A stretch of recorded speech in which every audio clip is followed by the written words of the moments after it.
Cantares, capítulo 2, verso 15. Todos acharam? Diz assim o texto bíblico: apanhai-me as raposas, as rapozinhas, que devastam os vinhedos, porque as nossas vinhas estão em flor. Somente aqui. Oremos. Senhor Deus e Pai, é no nome de Jesus que eu venho te pedir nessa noite. Fala conosco. Fala, Deus. Fala aos nossos corações. Continua falando ao meu coração, Senhor. Que a porção do texto que nós vamos ler e continuar lendo faça sentido, transforme as nossas vidas, Pai. Que seja uma noite que nós sejamos renovados e cheios de esperança, Pai. Em nome de Jesus, fala conosco. Amém. Meus irmãos, nós estamos diante de um texto que possui muitas aplicações. Um texto que é pouco lido ou pouco pregado, justamente porque é um texto que nos possibilita pensar propriamente a respeito de uma área da vida que é a área familiar, um texto muito utilizado, o livro de Cantares, talvez seja um dos livros mais utilizados para falar nos espaços destinados a tratar de casamento, de casais e daí por diante. Mas o livro de Cantares, ele é visto por muitos como uma mensagem que trata da relação de Israel com Deus. Para alguns autores, esse texto está falando de uma relação que se desenvolve ao longo da história, que apresenta Israel como a esposa e Deus como o marido. Para alguns, esse texto nada mais é do que uma poesia que fala de laços afetivos em que um homem apaixonado e uma mulher apaixonada vivem ao longo dos anos e enfrentam diversos problemas. Então se trata de conselhos práticos para a vida. Para outros autores, esse texto aponta para a igreja tratada como noiva, como esposa, e Jesus Cristo como um noivo e como o esposo. Mas independente das possíveis interpretações, das possibilidades que o livro de Cantares nos apresenta, é que o texto dos Cânticos é um livro atribuído a Salomão e é carregado de várias lições objetivas que enfatizam o amor nas suas muitas formas de acontecer. O livro do Cântico propõe equilíbrio nas relações afetivas, bem como pureza na forma de se vivenciar o amor. Como o texto de Cantares, ele apresenta então diversos poemas, e não se trata de uma história com um começo, com um meio e com um fim, nós escolhemos nessa noite esse trecho para apresentar especificamente uma ideia sobre a relação de um casal, de uma esposa preocupada com o seu esposo. Se você acompanhar na leitura comigo, e eu te convido a fazer isso, veja que existe uma preocupação por parte de uma esposa, por parte de uma mulher, em relação ao seu marido. O verso 16 vai nos dizer assim, leia comigo. O meu amado é meu, e eu sou dele. Ele apacenta o seu rebanho entre os lírios. Antes que refresque o dia e fujam as sombras, volta, amado meu, faze-te semelhante ao gamo ou ao filho das gazelas sobre os montes escabrosos. Que poesia bonita! Que poesia maravilhosa!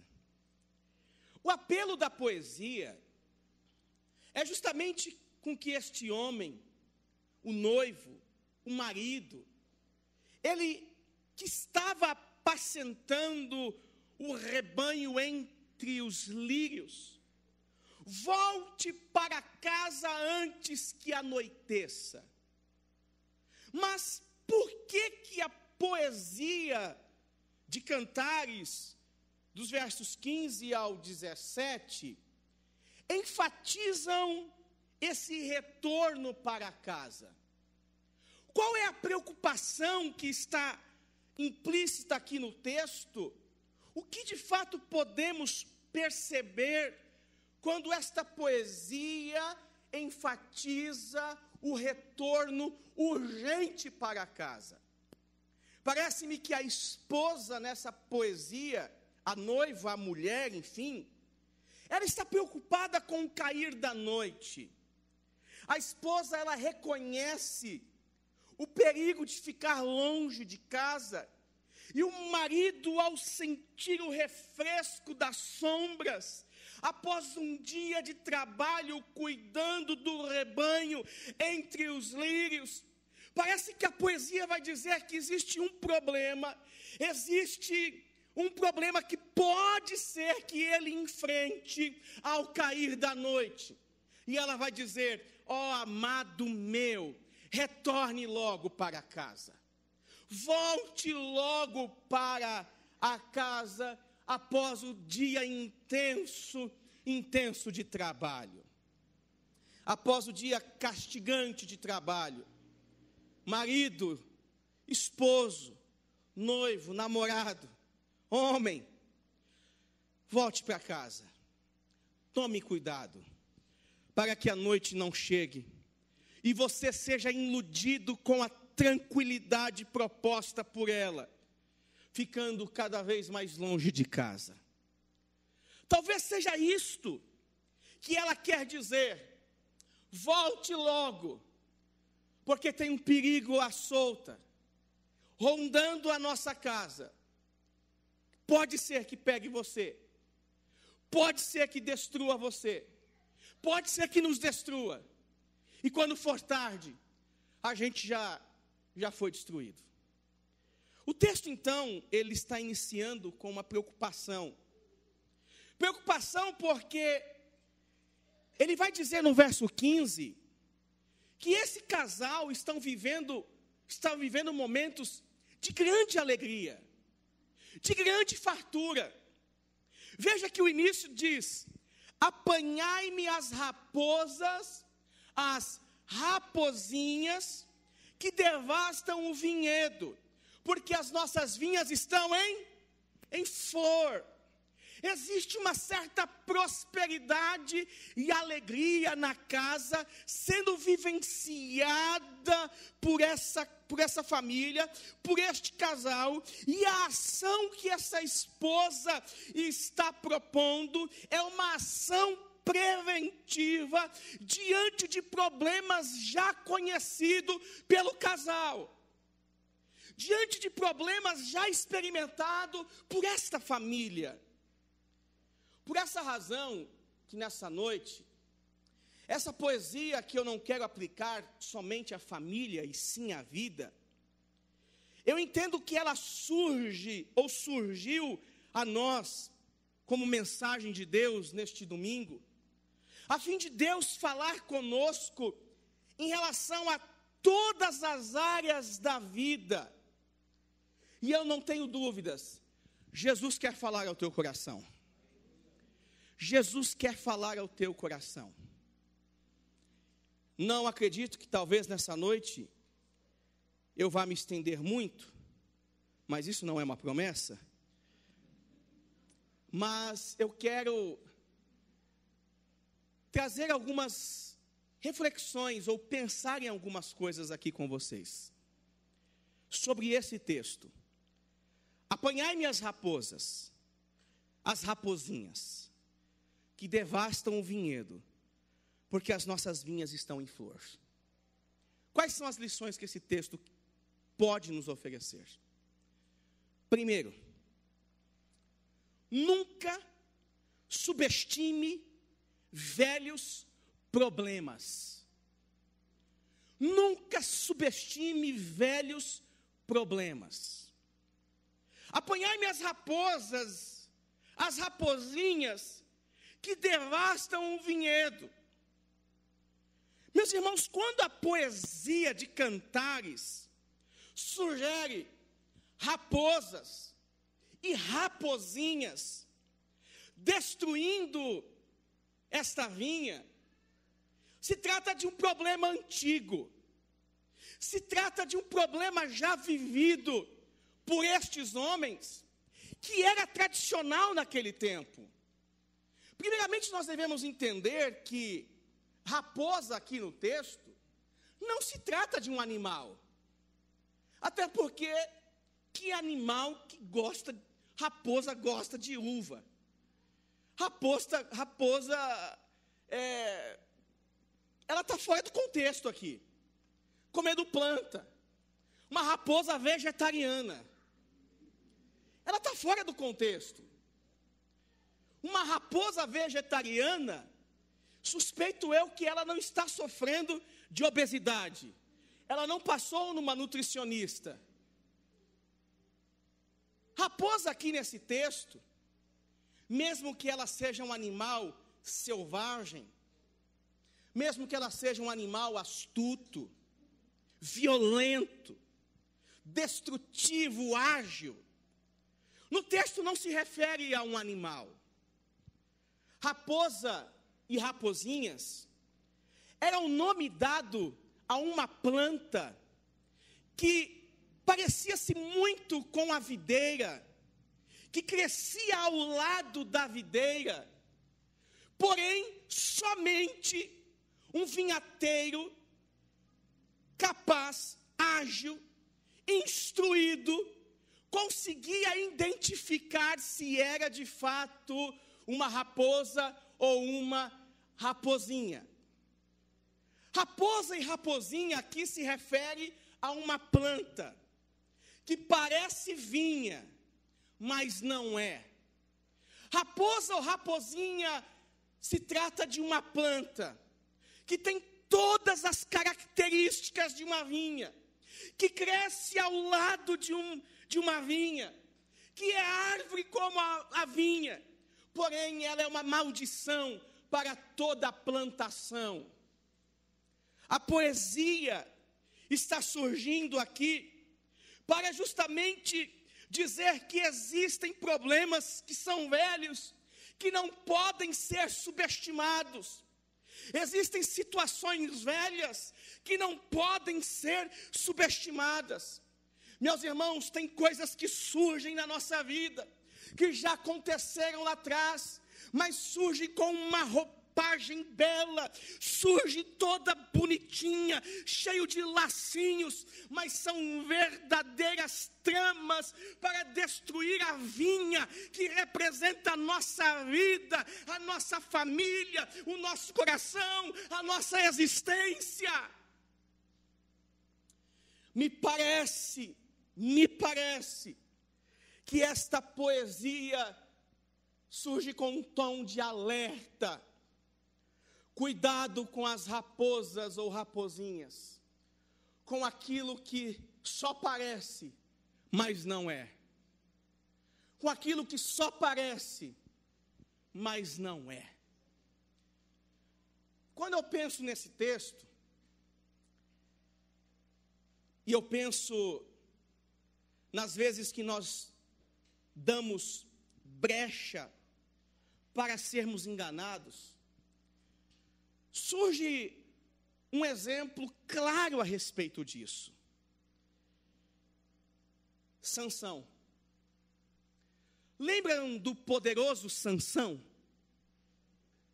Aquele que destruía exércitos, aquele que rasgava com as próprias mãos, aquele que a Bíblia conta histórias sensacionais, um homem poderoso, mas de repente um problema velho é subestimado por Sansão. Que problema que é esse? Sansão começa a flertar com o pecado.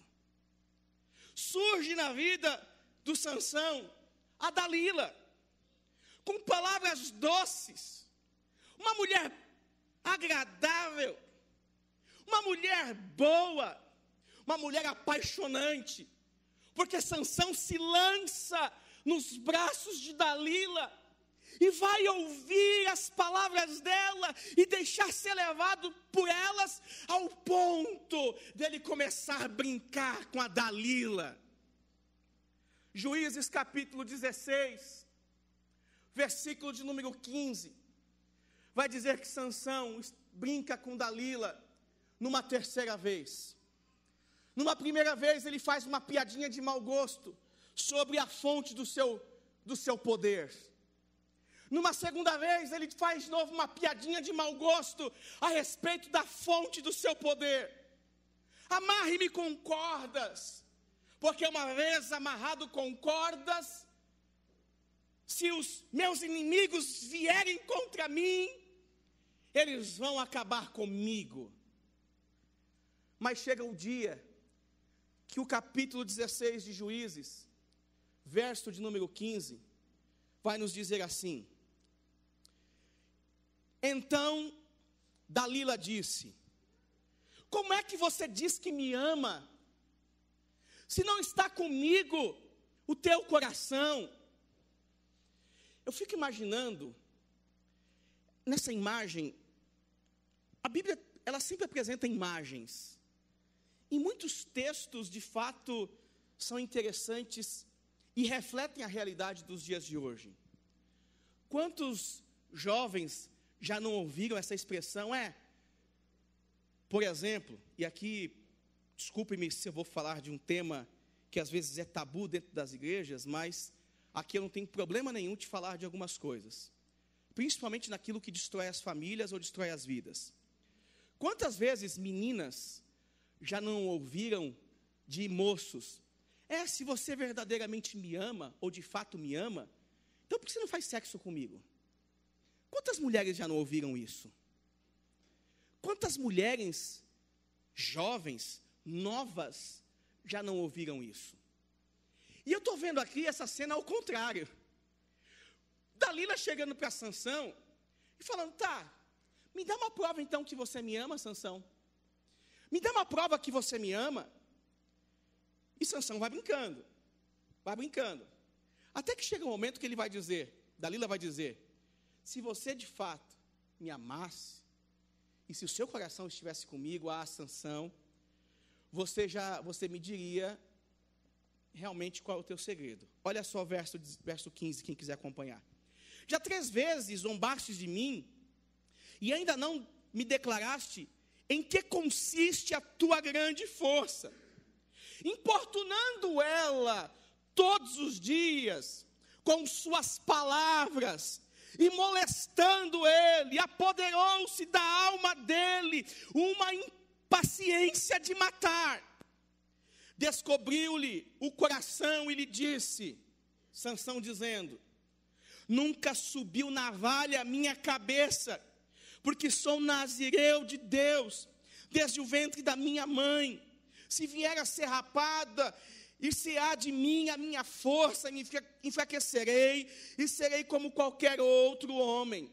Vendo, pois, Dalila, que já lhe descobria todo o coração, mandou chamar os príncipes dos filisteus, dizendo: subi mais uma vez, porque agora me descobriu ele todo o coração. Então os príncipes dos filhos subiram a ter com ele, e trouxeram com eles o dinheiro. Então Dalila fez dormir Sansão nos joelhos dela, e tendo chamado um homem, mandou rapar-lhe as 7 tranças da cabeça, passou ela a subjugá-lo, e retirou dele a sua força. Disse ela: os filisteus vêm sobre ti, Sansão. Tendo ele despertado do sono, disse consigo mesmo: sairei ainda essa vez, como antes, e me livrarei, porque ele não sabia ainda que já o Senhor se tinha retirado dele.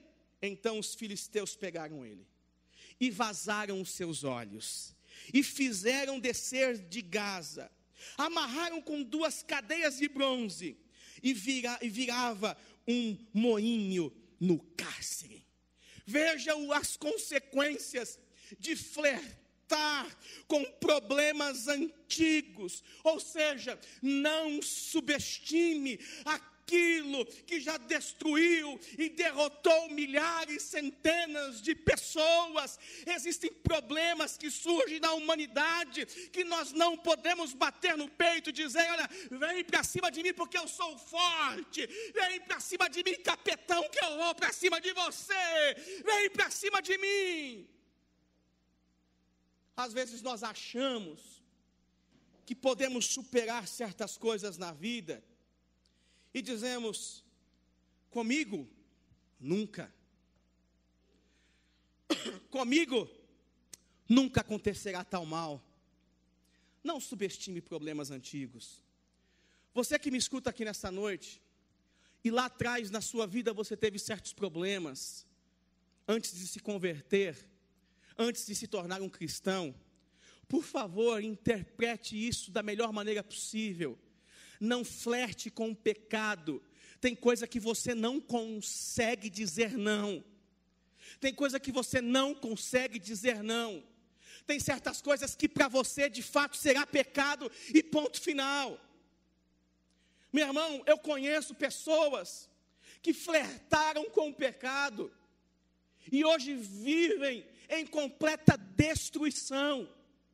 Uma família de amigos que nós vimos a recuperação da família, a recuperação do casal, tiveram filhos, estavam bem, cuidando de outras famílias, até que certo dia esse homem resolve fazer uma pescaria, e nessa pescaria ele flertou com um mal que quase que destruiu, o matou antes dele se converter. Ele novamente voltou a experimentar um pouquinho de bebida alcoólica. Aquilo que era um problema na vida dele, que ele estava livre longos e longos anos, agora retorna à sua mente, retorna ao seu coração, retorna ao seu desejo. Consequência, esse homem vive sem uma casa, vive sem uma família, vive na rua por causa de flertar com o pecado. Por favor, tenha cuidado. Você não é tão forte como você pensa. Você não é tão forte como você pensa. Por favor, tenha cuidado. Você não é tão forte como você pensa. Às vezes achamos que podemos com o pecado. Às vezes achamos que podemos com o erro. Mas o fato é que nós não podemos. Dá linha. Corre antes que seja tarde. Corre antes que seja tarde. Corre. Bebe água antes de falar, porque você lembra como você era antes de se converter. Pavio curtíssimo, explodia, destruía tudo ao seu redor. Fica quietinho. Existem problemas antigos que você não pode cair neles novamente. Dá linha. Por isso que o texto está dizendo: apanhai-me as raposas e as raposinhas. São problemas antigos, que fazem parte do contexto social, que fazem parte da nossa história, que a gente tem que ficar atento, porque se invadir a nossa vinha, destrói. Destrói. Destrói. Segunda lição que esse texto quer nos ensinar, é a seguinte lição: tenha clareza que você pode cair. Ah, pastor, é óbvio que eu posso cair, por isso que eu vou entrar nesse negócio aqui com cuidado. Ah, pastor, eu tenho clareza que eu posso me dar mal, por isso que eu não vou de cabeça nesse negócio aqui. Gente, tem coisa que a gente não tem que pensar e ir com cuidado não, a gente tem que realmente dar as costas e nem entrar. E nem entrar. Nem entrar. A gente está, de certa forma, vivendo um período da vida, como um todo, que tudo é relativo.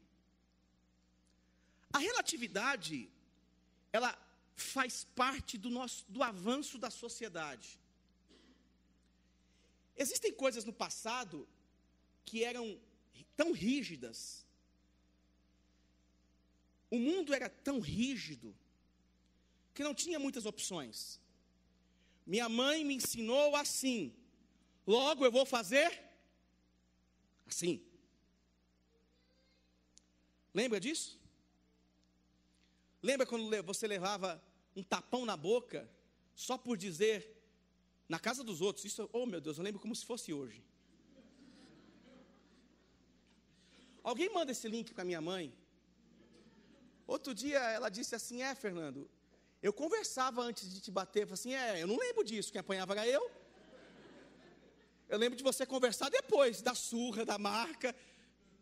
Mas eu me recordo que uma vez estava na casa da minha tia, e eu sempre fui comedido para comer. Eu nunca comi muito. E comendo bolo de cenoura com cobertura de chocolate.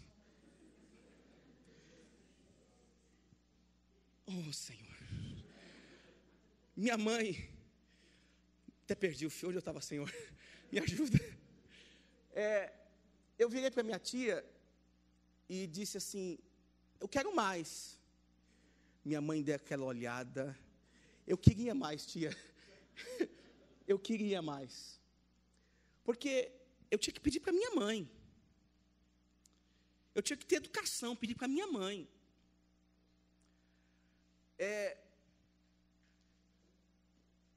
Antigamente, não tinha esse papo de conversa, não. Não obedeceu, levou. Hoje em dia, a psicologia diz que conversar é o melhor remédio para se resolver certos problemas. Cadê o Anderson? Anderson. A irmã Maria José está ali, né, irmã Maria? Era assim? A psicologia da irmã Maria José. Olha o Neilton aqui, ó. É duro. Era duro. Só que hoje em dia as coisas são tudo relativas. Porque antigamente a gente vivia para agradar mãinha, painho, porque eles aprenderam que agradar mãinha e painho fazia parte da nossa vida. Hoje em dia, com o avanço da sociedade, a relatividade aumentou de tal maneira. Pega lá, não é tão assim. Na época do seu pai, ele fala isso porque não tinha PlayStation 4. Ele fala isso porque a vida se resumia em pipa, bolinha de gude, carrinho de rolemã, ficar sem tampando o dedo porque chutou a guia. A vida se resumia nisso. Ou vai dizer, quem não aqui, hein, gente? Quem não? Quem nunca pisou em prego aqui, hein? Quem nunca fez essas coisas? Quem nunca brincou de polícia e ladrão? Quem nunca brincou de algumas coisas bacanas, que hoje em dia a criança, ela está vivendo um estado de completo emburrecimento. Ela vive num quadrado, numa tela 16:9, numa tela de 20 polegadas, 30, 40, 50, 60, de 100 polegadas dentro de casa, naquele mundo que não é o mundo real, e nós estamos dizendo agora, esse é o mundo. Gente, de fato o mundo mudou, por isso que nós temos que entender com clareza, que nós podemos cair, tudo é relativo. Mas voltando, aí lá atrás, manhinha agia assim comigo.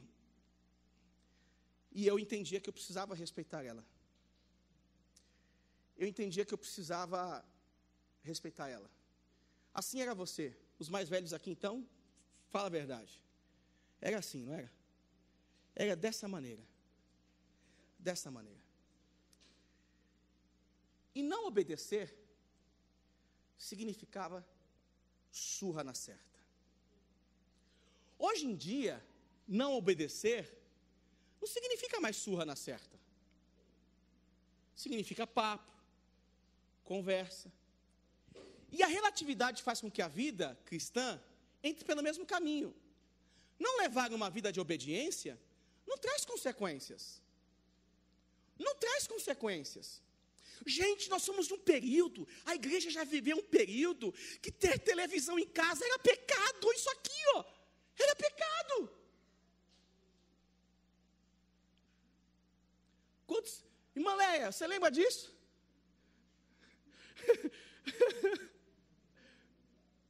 Gente, eu me converti e parei de jogar bola porque era pecado. Eu aqui.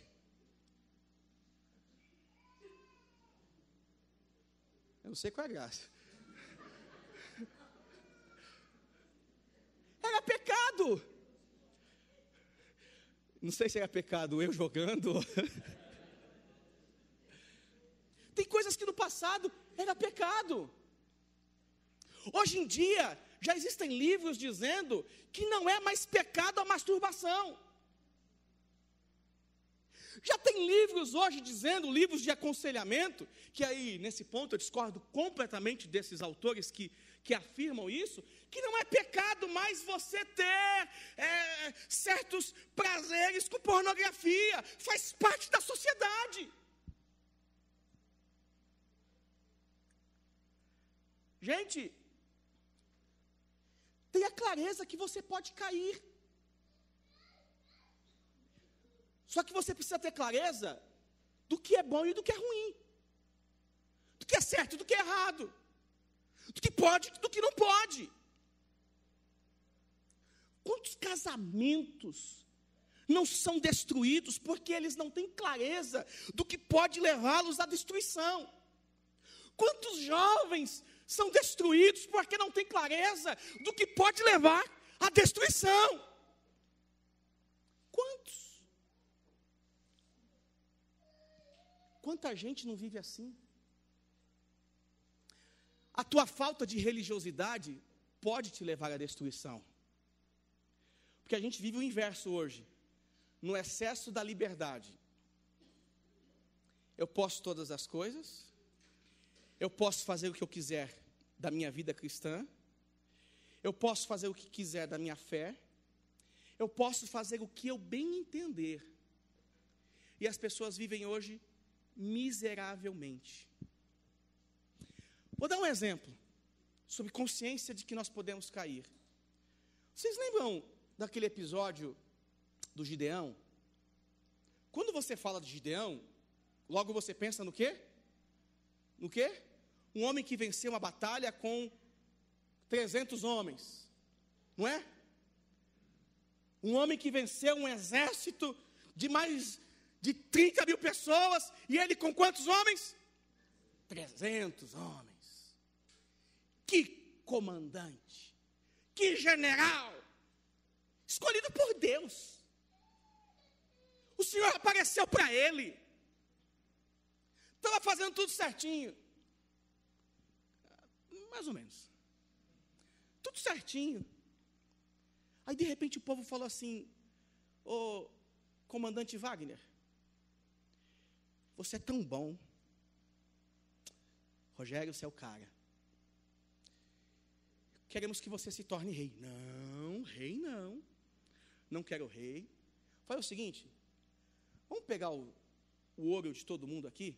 Pega o ouro da Priscila, o ouro aqui da Regiane, pega aqui o ouro das irmãs, pega o ouro de todo mundo que tiver um pouquinho de ouro, me dá aqui. E eu vou acabar com o nosso problema, com falta de fé, com simbolismo religioso. Gideão, no final de sua vida, ele pega esses despojos todos, o ouro do povo, e daí por diante, e constrói um ídolo. E o povo passa a adorar esse ídolo através das mãos do Gideão. E a história de Gideão não termina muito bem. Irmãos, nós temos que entender que é possível sim cairmos. Eu preguei outro dia aqui sobre Davi, lembra Davi? Lembra do Davi? Lembra Davi estando em casa? Eu falei que Davi recebeu um nudes de Betseba, lá no smartphone dele, lembra? Recebeu o nudes lá da Betseba, ficou doidão, tô doido, chamou para um café, levou no Francis Café, da época, do Palácio Real, aquela coisa do Copenhague, para tomar aquele café com chantilly, conversa vai, conversa vem, conversa vai, acontece o quê? Nasce uma criança. Gente, temos que ter consciência e clareza que é possível cair. Por isso que nesse texto, essa mulher está dizendo para o seu marido, para o seu noivo, para o seu amante, para o seu namorado, quem quer que seja aqui no texto, olha, meu amado é meu, e eu sou dele, apacenta o seu rebanho entre os lírios, antes que refresque o dia e fuja as sombras, volta, amado meu. Ou seja, se previne. Existem perigos lá fora. Volta para casa. Volta para o lar. É ter clareza que algum perigo que está ao nosso redor pode sim nos destruir. Pode sim nos destruir. E quando a gente fala em perigos da vida, eu estou falando de todos os aspectos. Porque não é só o homem que é tentado não, gente. A mulher também é tentada. Em muitos aspectos. Exemplo. O camarada, o marido, é um verdadeiro cavalo dentro de casa. É um cara grosso, sem jeito, que não elogia, que não, sabe, tem palavras doces, não é parceiro. Aí, de repente, essa mulher recebe um elogio por e-mail lá no seu trabalho. Esse camarada lá do trabalho começa a elogiar essa mulher que dentro de casa está fragilizada. Dá bombom para ela. Não, bombom engorda. Dá flores para ela. Na hora do almoço vai com ela. E o tontão está dentro de casa que nem um cavalo. Essa mulher está sendo tentada. Essa mulher está sendo tentada. Essa mulher está correndo riscos. Ela também pode cair. Ela também pode se entregar.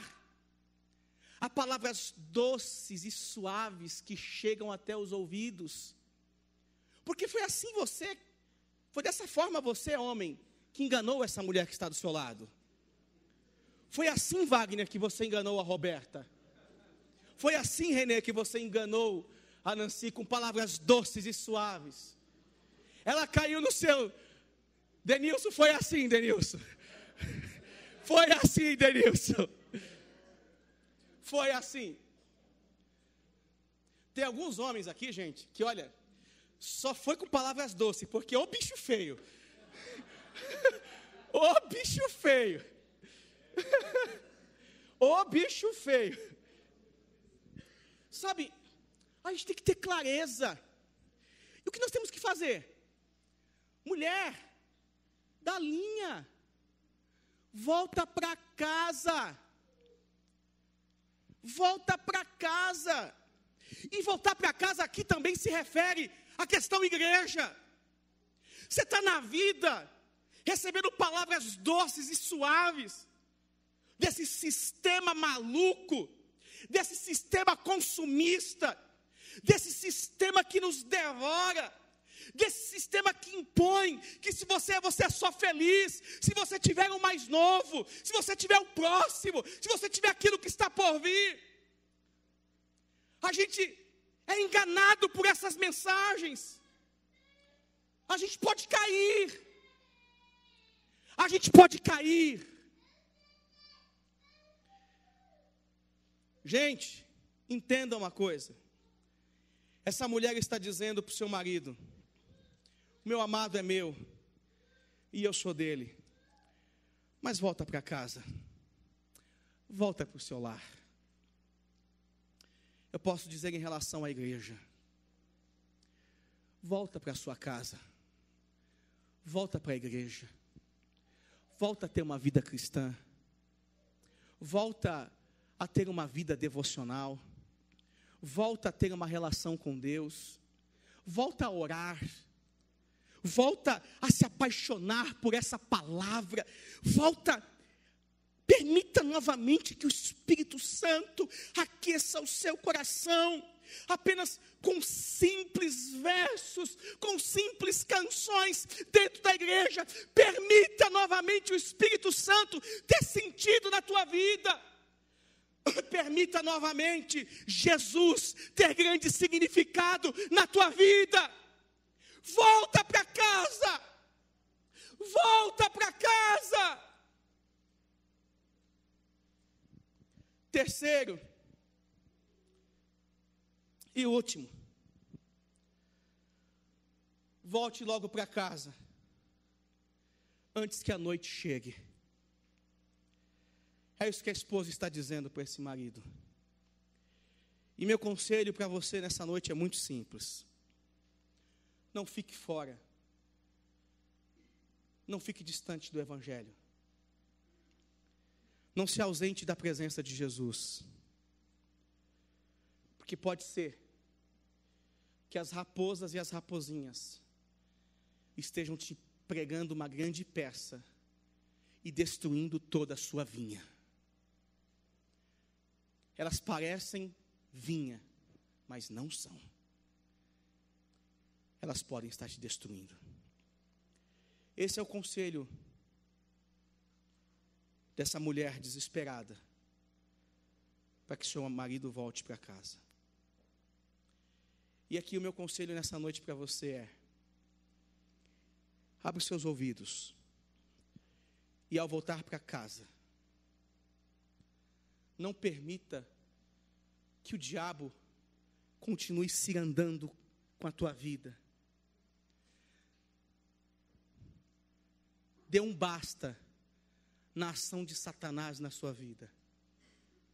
Dê um basta com isso, essas situações que surgem como mera aparência. Dê um basta. Volte para casa. Volte para casa. Volte para casa.